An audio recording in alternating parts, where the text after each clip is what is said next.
ஸ்ரீமதே ராமானுஜ நம. ஸ்ரீமதே நிகமாந்த மகாதேசிகாய நம. அஞ்சுவது மணிபணிவது மாட்சியவது மரங்கன் ஒருவனுக்கு ஸ்ரீரங்க நாயகா சமேத ஸ்ரீரங்கநாத பரபிரம்மணே நமஹா. இப்போ அடுத்தபடி ஆஸ்திக பருவத்தில் கத்ரு அவள் பாம்புகளுக்கு சாபமிடுறா. அதுதான் நாம் அனுபவிக்க போகிறோம்.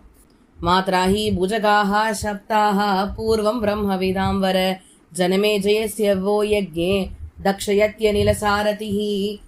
பிராமணர்களில் பிரதானமாக இருக்கக்கூடியவரே, இந்த பாம்புகளுக்கெல்லாம் தாயாரான அவள் அந்த காலத்தில் இந்த மொத்த நாக வம்சத்தையுமே சபிச்சா. அதாவது அக்னி ரூபத்தில் இருக்கக்கூடிய தேரோட்டியால் ஜனமேஜயனுடைய சர்ப்பசத்திர யாகத்தில் நீங்கள் அத்தனை பேரும் செத்து போயிடுவீங்கோ அப்படின்னு அவ சொல்லிவிட்டா. தஸ்ய சாபஸ்ய சாந்தியர்த்தம் பிரததௌ பன்னகோத்தமஹ ஸ்வசாரமிருஷயே தஸ்மை சுவ்ரதாய மகாத்மனே சச்சதாம் பிரதிஜக்ராஹ விதி திருஷ்டேன கர்மணா ஆஸ்தீகோ நாம புத்திரஸ்ச தஸ்யாம் ஜக்ஞே மகாத்மனாஹ.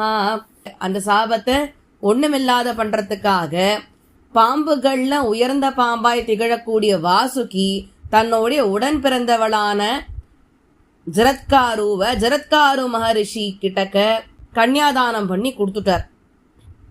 அதனால அவளை பொறுத்தவரையில் அந்த சம்ஸ்காரங்கள்லாம் நேர்பட பண்ணி ஜரத்காரு மகரிஷியோட கூடி இருந்து அவள் ஆஸ்தீக மகரிஷியை ஈன்றெடுத்தாள்.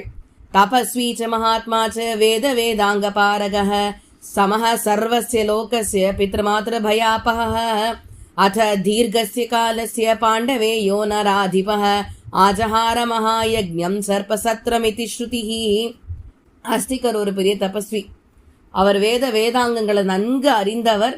அவருடைய அப்பா அம்மா துக்கம் என்னன்ற தெரிஞ்சுண்டு அவளுடைய பயத்தை போக்கி எல்லாத்தையுமே சமமா பார்த்து அதுக்கப்புறம் ரொம்ப நாள் கழிச்சு பாண்டவ வம்சத்துல தோன்றின அந்த ராஜா அவரோட சர்ப்பசத்திர யாகத்துக்கு இவர் போனார். தஸ்மின் பிரவருத்தே சத்ரே தூ சர்பாணா மந்தகாயவை மோச்சயாமாச தான்னாகான் ஆஸ்தீகஹ சுமஹாதபாஹா. இந்த பாம்புகள் எல்லாம் மொத்தமா அழியறதுக்கு ஏற்பாடு பண்ணிருக்கக்கூடிய சர்ப்பசத்திர யாகம் ஆரம்பிக்கர்ச்சே ஆஸ்தீகர் போய் நாகங்களை எல்லாம் ரட்சிச்சார். பிராத்ரும்ஸ்ச மாதுலாம்ஸ்சைவ ததைவான்யாச பன்னகான் பித்ரும்ஸ்ச தாரயாமாச சம்தத்யா தபசா ததா பிரதைஸ்ச விவிதைர் பிரம்மன் ஸ்வாத்யாயைச்சாந்திரணோ பவத் தேவாம்சு தர்ப்பயாமாச யக்ஞேர் விவித தக்ஷிணைஹி ரிஷீம்ஸ்ச பிரம்மச்சரியேன சம்தத்யா ச பிதாமகான் அபகிருத்ய குரும் பாரம் பித்ருணாம் சம்சிதவ்ரதஹ. உடனே அவருடைய உடன் பிறந்தவர்கள், மாமாக்கள், மற்ற பாம்புகள் கூடவே இந்த நாக வம்சத்தை சேர்ந்த அவ பித்ருக்கள் அத்தனை பேரையுமே இந்த ஆஸ்தீகன் அப்படின்ற இந்த குழந்தை அந்த சர்ப்பசத்திர யாகத்திலிருந்து அத்தனை பேருமே காப்பாற்றி கொடுத்து, யாரையும் விட்டு வைக்கல. அத்தனை பேருமே அந்த நாக வம்சத்தையே பூர்த்தியா காப்பாத்தி எடுத்தானால ஹே பிராமணரே, அந்த விரதங்கள்னால இவர் அந்த பித்ருக்களுடைய கடன் எல்லாத்தையும் போக்கி வச்சுட்டார். எத்தனையோ தேவ யஜ்ஞங்களை எல்லாம் பண்ணி வச்சார். அதனால எத்தனையோ சம்பாவனைகள் பரிசுகள்லாம் இவருக்கு வந்து சேர்ந்தது. அவர் ரிஷிகளை தன்னுடைய பிரம்மச்சரிய விரதத்தினாலையும் பித்ருக்களை அவருடைய பிள்ளை ஆஸ்தீகர்னாலையும் இவர் பூர்த்தி செஞ்சார், திருப்திப்படுத்தினார். அதனால ஜரத்காரு தன்னுடைய பித்ருக்களுக்குன்னு இருந்த அந்த கடனை பூர்த்தி பண்ணி வச்சார். ஜரத்காரு கதஹ ஸ்வர்கம் சகிதஹ ஸ்வைஹி பிதாமஹைஹி ஆஸ்திகம் ச சுதம் பிராப்ய தர்மம் சானுத்தமம் முனிஹி ஜரத்காரு சுமஹதா காலேன ஸ்வர்கமே ஈவான் ஏததாக்கியானமாஸ்திகம் யதாவத் கதிதம் மயா பிரப்ரூஹி பிருகுஷார்தூல கிமன்யத் கதையாமி தே. ஜரத்காரு உயர்ந்த தபஸ்வி. அப்படியாக அவருடைய பித்ருக்கள் ஓட கூட அவரும் பின்னாள்ல ஸ்வர்க்கத்தை எய்தினார். ஆஸ்திகரை ஈண்டது மூலியமாக பித்ருக்களுக்கு நர்க்கத்தை ஏற்படுத்தி கொடுத்தார். அதனால ஹே முனிகள்ல சிறந்தவரே, இந்த உயர்ந்த ரிஷியான ஜரத்காரு ரொம்ப வருஷம் கழிச்சு அவர் ஸ்வர்க்கத்தை எய்தினார். இதுதான் ஆஸ்திகரோட சரித்திரம். நீங்க கேட்டால் அதை நான் உங்களுக்கு சொல்லிட்டேன். இப்ப மேற்படி பிருகு வம்சத்தில் அவதரித்தவரே, உங்களுக்கு வேற என்ன சொல்லணும்னு நீங்க கேளுங்கோ, நான் சொல்றதுக்கு ஆவலா இருக்கேன் அப்படின்னு சொல்லி சௌதி மகரிஷி பூர்த்தி பண்றார். சௌனகர் மறுபடியும் சௌதி மகரிஷி இடத்துல கேட்கக்கூடிய விஷயம் இந்த அடுத்த அத்தியாயமாக வருது. சௌனக உவாச்ச சௌதே த்வம் கதயஸ்வே மாம் விஸ்தரேண கதாம் புனः ஆஸ்தீகஸ்ய கவேஹ சாதோஹ சுஷ்ரூஷா பரமாஹினः மதுரம் கத்யதே சௌம்ய ஸ்லக்ஷ்ணாக்ஷர பதம் த்வயா பிரியாமஹே ப்ருஷம் तात पिते वेदं प्रभाषसे अस्मत् शुश्रूषणे नित्यं पिता हि निरतस्तव आचष्टैतद्यथाख्यानं पिता मे पिता ते त्वं तथा वद. हे சௌதி மகரிஷியே, மற்றொரு முறை ஆஸ்திக மகரிஷியோட சரித்திரத்தை ரொம்ப விஸ்தரணமா தேவரீர் சொல்லணும்னு நாங்க ஆசைப்படுறோம். நாங்கள்லாம் அதை கேட்கறதுக்கு ரொம்பவுமே ஆவலா இருக்கும். மென்மையா பேசக்கூடியவரே, நீர் ரொம்ப மதுரமா நிறுத்த வேண்டிய இடத்துல நிறுத்தி உச்சரிப்பெல்லாம் சரியான ஸ்தானத்துல இருந்து அந்த கதை பாகத்தை சொல்றேன். நாங்கள்லாம் உங்களுடைய இந்த கதையை கேட்டு எங்களுக்கு இன்னும் ஆர்வம் ஜாஸ்தியாயிடுத்து. உம்மை பார்க்கும்போது நீர் கதை சொல்லும் பொழுதெல்லாம் எங்களுக்கு உம்முடைய திருத்தகப்பனார் லோ மகரிஷியினுடைய நினைவு எங்களுக்கு வருது. உங்க அப்பா எப்பொழுதுமே நாங்க என்ன கேட்டாலும் சொல்றதுக்கு அவ்வளவு ஆர்வமா இருந்தார். ஆனால் தயவு செஞ்சு உங்க அப்பா உங்களுக்கு சொன்ன அந்த கதையை எங்களுக்கும் சொல்லணும்னு பிரார்த்திக்க சௌதி மகரிஷி மேற்படி பேச ஆரம்பிக்கிறார். சௌதி ருவாச்ச ஆயுஷ்மன் நிதமாக்கியானம் ஆஸ்தீகம் கதையாமி தே யதா ஸ்ருதம் கதையதः சகாஷாத் வை பிதுர்மயா. ஹே தீர்க்க ஆயுஷுடையவர்களே, உங்களுக்கு நான் ஆஸ்திக சரித்திரம் எங்க அப்பாவிடத்துல இருந்து எப்படி கேட்டேனோ அதை உங்களுக்கு அப்படியே சொல்றேன். புற அதேவ யுகே பிரம்மன் பிரஜாபதி சுதே சுபே ஆஸ்தாம் பகின்யௌ ரூபேண சமுபேதத்புதேனக தே பாரியே கஷ்யபஸ்யாஸ்தாம் கத்ருஷ்ச வினதாச்சஹ பிராதாத்தாभ्याம் வரம் பிரீதஹ பிரஜாபதி சமः பதிஹ कश्यपो धर्मपत्नीभ्यां मुदा परमया युतः वरातिसर्गं श्रुत्वैवं कश्यपाद् उत्तमं च ते हर्षाद प्रतिमां प्रीतिं प्रापतु स्म वरस्त्रियौ वव्रे कद्रुः सुतानागान् सहस्रं तुल्यवर्चसः द्वौ पुत्रौ विनता वव्रे कद्रुपुत्राधिकौ बले तेजसा वपुषा चैव विक्रमेणाधिकौ च तौ तस्यै भर्ता वरं प्रादात् अत्यर्थं पुत्रमीप्सितम् एवम् अस्विति तं चाह कश्यपं विनता तदा यथावत् प्रार्थितं लब्ध्वा वरं तुष्टा भवत् तदा कृतकृत्यात् तु विनता लब्ध्वा वीर्याधिकौ सुतौ कद्रुश्च लब्ध्वा पुत्राणां सहस्रं तुल्यवर्चसां धार्यौ प्रयत्नतो गर्भावित्युक्त्वा समहातपाः ते भार्ये वरसंतुष्टे कश्यपो वनशाविशत्. என்னன்னா, ஹே பிராமணரே, அதாவது பிரஜாபதி அவர் எழுந்தருளி இருந்த அந்த முன் யுகம் ரொம்ப பவித்திரமான யுகம். அவருக்கு 2 பெண் பிள்ளைகள் இருந்தனர். ஹே குற்றமற்றவரே, இந்த 2 பேருமே ஒருத்தர் மேல ஒருத்தர் பொறாமைய வளர்த்துண்டு நின்னா. எதனால பொறாமை ஏற்பட்டதுன்னா, ஒருத்தர் மேல இன்னொருத்தருக்கு இந்த அழகு நால பொறாமை ஏற்பட்டுதான். கத்ருக்கு வினதா மேல அவ என்ன விட அழகா இருக்காளேன்னு பொறாம, வினதாக்கு கத்ரு மேல அவ என்ன விட அழகா இருக்காளேன்னு பொறாம. இப்படி 2 பேரும் பொறாமையோடு இருந்தா. இந்த 2 பெண்கள் கத்ரு வினதா 2 பேருமே கஷ்யப மகரிஷியினுடைய மனைவிமார்களா இருந்தா.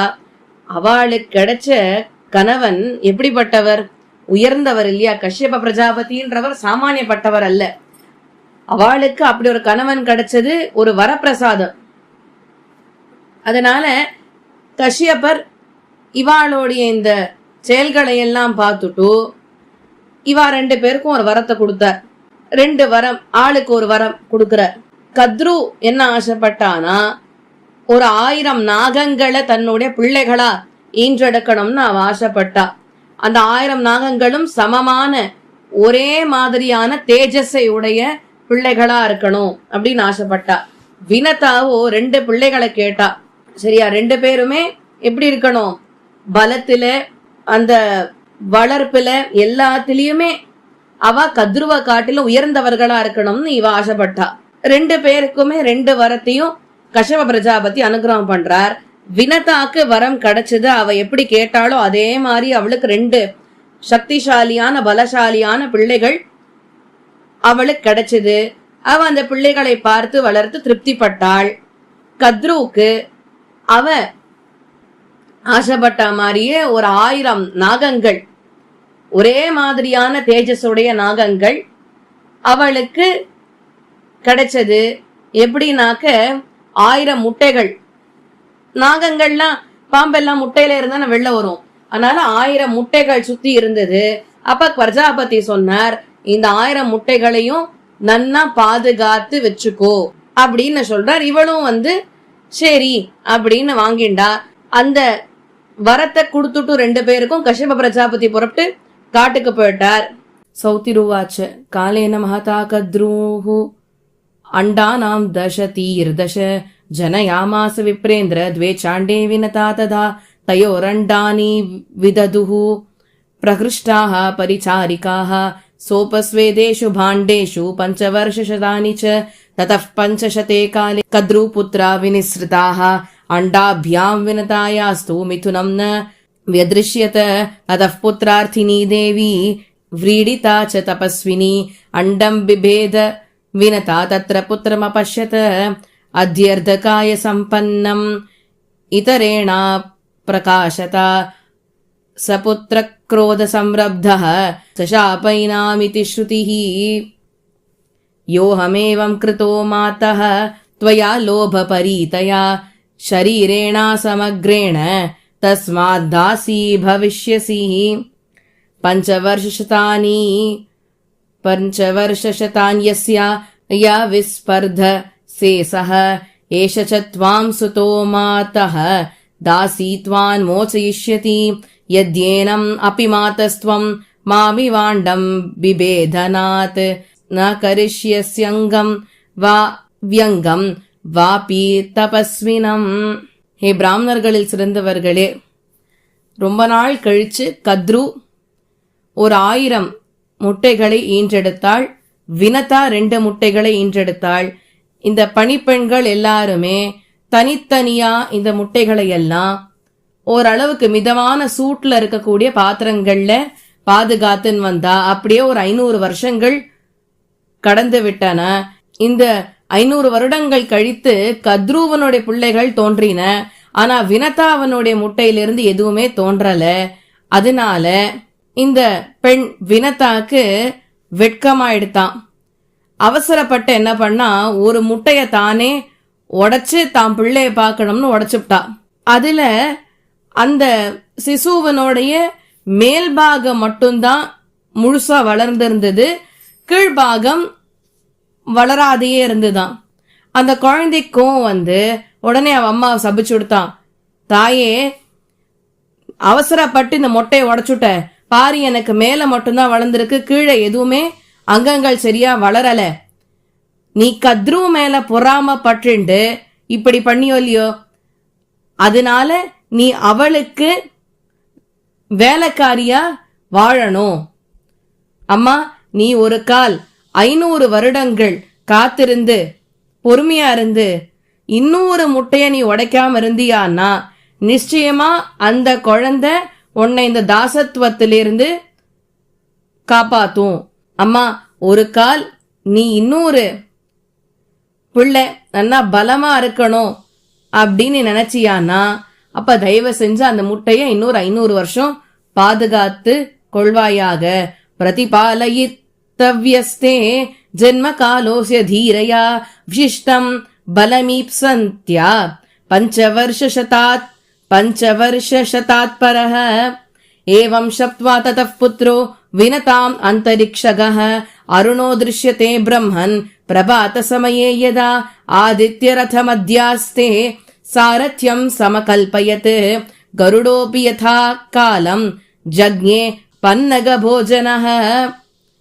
இந்த மாதிரி தன் தாய் வினதாவை சபிச்சுட்டு இந்த குழந்தை ஆகாசத்தை நோக்கி புறப்பட்டு போச்சாம். ஹே பிராமணரே, அருணான்னு சொல்லக்கூடிய இந்த குழந்தை தான் சூரிய தேவனுக்கு சாரதியாக போயிட்டு சூரிய உதயமாம்போது முதல்ல யார் தோன்றுவா? சூரிய பகவான் கிடையாது, அருணன் தான் தோன்றுவர். அருணன் தான் தேரோட்டி. அதனால தான் நீங்க கார்த்தால சூரிய உதயத்தப்ப பார்த்தேன்னாக்க செவந்த நிறத்தில் ஒரு மாதிரி ரெட்டிஷ் கலர்ல அந்த சூரியனானது தென்படும். அது அருணன் தேரோட்டி முதல்ல வருவன், அதுக்கப்புறமா சூரிய தேவன் தோன்றுவர். இது அருணன் சரித்திரம். இதுக்கு அடுத்தபடியா இருந்தது, நான் அந்த இன்னொரு முட்டை இருந்ததோ இல்லையோ, அந்த முட்டையிலேருந்து தோன்றியவர் தான் கருடன். சஜாத மாத்ரோ வினதாம் பரித்யஜ்ய கமாவிஷத் ஆதாஸ்யன்னாத்மனோ போஜ்யம் அன்னம் விஹிதமஸ்ய யத் விதாத்ரா பிருகுஷார்தூல க்ஷுதிதஃப் பதகேஸ்வரஹ. கருடன் எப்படிப்பட்டவர்னாக்க பாம்புகளை எல்லாம் சாப்பிடக்கூடியவர். அவர் பிறந்த உடனே இந்த பட்சிகளுக்கெல்லாம் பறவைகளுக்கெல்லாம் ராஜாவாய் இருக்கக்கூடிய பக்ஷிராஜன் என்று அழைக்கக்கூடிய கருடன் பசியினால் என்ன பண்ணாரா, அவர் தன்னுடைய ரக்கைய விரிச்சுண்டு அவருக்கு பிரம்மம் என்ன உணவு இட்டிருக்கார் அப்படின்றத தேடிண்டு அவர் ஆகாசத்தில் அவரும் பறந்து போயிட்டார். இத்தோட வினதா கத்ருவுக்கு பிறந்த பிள்ளைகள், கத்ருவுக்கு கிடைச்ச கத்ரு மேல பொறாமப்பட்டதனால வினதாக்கு ஏற்பட்ட சாபம் இரண்டும் சொல்லப்பட்டன. சூதௌவாச்சே தஸ்மின்னேவ காலே தூ பகின்யௌ தே தபோதன அபஷ்யதாம் சமாயாதே உச்சைஸ்ரவசமந்திகாத் யம் தம் தேவகணாः சர்வே கிருஷ்ணரூபமபூஜயன் மத்தியமானே மிருதே ஜாதம் அஸ்வரத்னமனுத்தமம் அமோகபலமஸ்வானாம் உத்தமம் ஜகதாம் வரம் ஸ்ரீமந்தம் அஜரம் திவ்யம் சர்வலக்ஷண பூஜிதம். சூத பௌராணிகர் மேற்படி சொல்றார், ஹே தபஸ்வி மகரிஷியே, இந்த சமயம் இந்த ரெண்டு பேருமே கத்ரு வினதா உச்சைஸ்ரவஸ் தங்களை நோக்கி வளர்த அவ பார்த்தா. இது ஒரு குதிரை. இந்த குதிரையை தேவர்கள் எல்லாம் வழிபட்டு இருக்கா. எல்லா குதிரைகளுக்கும் நடுவுல இது ஒரு ரத்னமாய் திகழக்கூடிய குதிரை. சமுத்திர மத்தனம் பண்ணும்போது பால்கடல் கடையும் போது தோன்றிய குதிரை. இந்த பால்கடலை இவன் அமிர்தத்துக்காக கிடைச்சா. இந்த குதிரை எப்படிப்பட்டதுன்னா அமோகமா இருக்கக்கூடியது, ரொம்ப திவ்யமா இருக்கக்கூடியது, தேஜஸ்வியா இருக்கக்கூடியது, என்றும் இளமையிலே இருக்கக்கூடியது, கட்டுக்கடுங்காத குதிரை. அதே மாதிரி வேகமா ஓடக்கூடியது, பார்க்கறதுக்கே அவ்வளவு அழகா அம்சமா இருக்கும். இன்னும் சொல்லணும் அப்படின்னா ரொம்ப சிறந்த படைப்பு பிரம்மன் படைப்புல எதுன்னு கேட்டா இந்த உச்சை ஸ்ரவஸ் அப்படின்ற குதிரையை தான் சொல்லணும். அவ்வளோ ஆச்சரியமான படைப்பது அப்படின்னு சொல்றார். உடனே சௌனக்கர் கேட்கிறார். சௌனகோ வாச்ச கதம் ததுமிருதம் தேவைஹி மதிதம் குவச்ச சம்சமே எத்ர ஜக்ஞே மகாவீரியஹ சோஸ்வராஜோ மகாத்யுதிஹி. எதுக்காக எங்க இந்த சமுத்திரத்தை அமிர்தத்துக்காக அவ கடைஞ்சா. அதே நேரம் எப்ப இந்த குதிரையானது தோன்றித்து, மகாமுனிவரே தேஜஸ்வியான சக்திசாலியா இருக்கக்கூடிய நீர் இந்த விஷயத்தை எனக்கு சொல்லணும்னு உடனே சௌதி மகரிஷி சொல்ல ஆரம்பிக்கிறார். சௌதிருவாச்ச ஜ்வலந்தம் அச்சலம் மேரும் தேஜோ ராஷிம் நான் உத்தமம் ஆக்ஷிபந்தம் பிரபாம் பானோஹோ ஸ்வம் ஸ்வஸ்ரம் கைஹி காஞ்சனோஜ்வலைஹி கனகாபரணம் சித்ரம் தேவகந்தர்வ சேவிதம் அப்ரமேயம் அநாதிருஷ்யம் அதர்ம பகுலைர்ஜனைஹி வியாலைராவாரிதம் கோரைஹி திவ்யௌஷதி விதீபிதம் நாகமாவிருத்ய திஷ்டந்தம் உச்ரயேண மகாகிரிம் அகம்யம் மனசாப்யன்யைஹி நதி விருக்ஷ சமன்விதம் நானா பதக சம்கைஷ்ச நாதிதம் சுமனோஹரைஹ தஸ்ய ஸ்ருங்கமுபாருக்ய பகுரத்னாசிதம் சுபம் அனந்த கல்பம் உத்வித்தம் சுராஹ சர்வே மஹௌஜசஹ தே மந்த்ரயிதுமாரப்தாஹ தத்ராசீனாதிவௌகசஹ அமிர்தாய சமாகம்ய தபோ நியம சம்யுதாஹ தத்ர நாராயணோ தேவோ பிரம்மாணம் இதமப்ரவீத் சிந்தயத்சு சுரேஷ்வேவம் மந்த்ரயத்சு ச சர்வஷஹ. பெரிய மலை, ஆச்சரியமான மலை, மேரு மலைன்னு பேரு. அது தங்கமயமான மலை. அந்த மலை தகதகதகன்னு ஜொலிக்க கூடியது. அந்த தங்கமயமான மேருமலை மேல சூரியனோட கிரணங்கள், கதிர்கள் பட்டுது அப்படின்னா அந்த கதிர்களானது எல்லா திக்குலையும் அப்படியே செதறி போயிடும். அவ்வளோ தேஜஸ்வியா தங்கமயமா இருக்கக்கூடிய மலை அது. அந்த மலைய தேவர்கள் கந்தர்வர்கள்லாம் அடிக்கடி பூஜிப்பா. ஆனா பாபிஷ்டர்கள் ஆன மனுஷர்கள் அந்த மலைய பார்க்க முடியாது. அந்த மலை அளவிட முடியாத மலை. இந்த மலையில எத்தனையோ மூலிகைகள்லாம் இருக்கும்.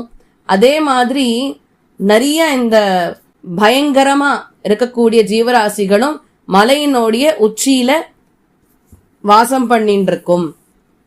இந்த மலைய ஒருவன் தான் மனசால கூட நெருங்க முடியாது. அப்படிப்பட்ட இந்த மலையில நிறைய நதிகளும் மரங்களும் சூழ்ந்திருக்கும். அதே நேரத்துல நிறைய இந்த ரீங்காரம் பண்ணக்கூடிய வண்டுகள்லாமும் அங்க இருக்கும். இந்த மலை இன்னைக்கு நேத்திக்கு இல்ல, யுகாந்திரமா இருந்துட்டு இருக்கு, ரொம்ப காலமா இருந்துட்டு இருக்கு இந்த மலை. ஒரு சமயம் இப்படிப்பட்ட இந்த மலையில தேவர்கள் எல்லாருமா சேர்ந்துண்டு ஒரு கூட்டம் ஒண்ணு கூட்டினா. இந்த தேவர்கள்லாம் எப்படிப்பட்டவர்கள்னா எத்தனையோ தபஸ்கள் விரதங்கள்லாம் மேற்கொண்டு இப்ப இந்த இடத்துக்கு அமிர்தத்தை தேடி வந்திருக்கா. அவ எல்லாருமே ஒன்னா இந்த அமிர்தத்துக்காக இந்த மலைய வந்தடைந்தா.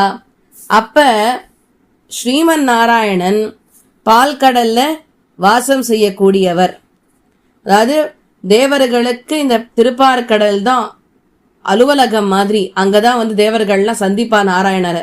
திருப்பார்கடல்ல சயனத்துல இருக்கிற பெருமாள் பிரம்மாட்ட சொல்றாராம், தேவைஹி அசுர சம்கைச்ச மத்தியதாம் கலசோததிஹி பவிஷ்யத்யமிருதம் தத்ர மத்தியமானே மகோததௌ சர்வௌஷதீஹி சமாவாப்ய சர்வரத்னானி சைவஹ மந்தத்வம் உததிம் தேவா வேத்ஸ்யத்வம் அமிர்தம் ததஹ. இந்த தேவர்களையும் அசுரர்களையும் இந்த மலையை கொண்டு கடைய சொல்லுங்கோ கடலை. அப்படி அவ பண்ணினானா அமிர்தமானது கிட்டும். அதே நேரத்துல நிறைய மூலிகைகள் ரத்னங்கள் எல்லாமும் வந்து சேரும். அதனால ஹே தேவர்களே, நீங்க இந்த பால் கடலை கடைங்கோ, உங்களுக்கு அமிர்தமானது கிட்டும்னு பெருமாள் பிரம்மதேவன்ட்ட சொல்ற. இப்படியாக இந்த கதையானது முடியறது. நாளைய தினம் இந்த சமுத்திர மத்தனம் பார்க்கடல் கடையற கதையை வந்து நாளைய தினம் அனுபவிக்கலாம். ஏதேனும் பிழைகள் இருந்தா பிரிவா க்ஷமிக்கணும்னு பிரார்த்திச்சுக்கிறேன். கவிதா சிம்மாய கல்யாண குணசாலினி ஸ்ரீமதி வெங்கடேஷ வேதாந்த குருவே நமஹ. பாரதம் தொடரும்.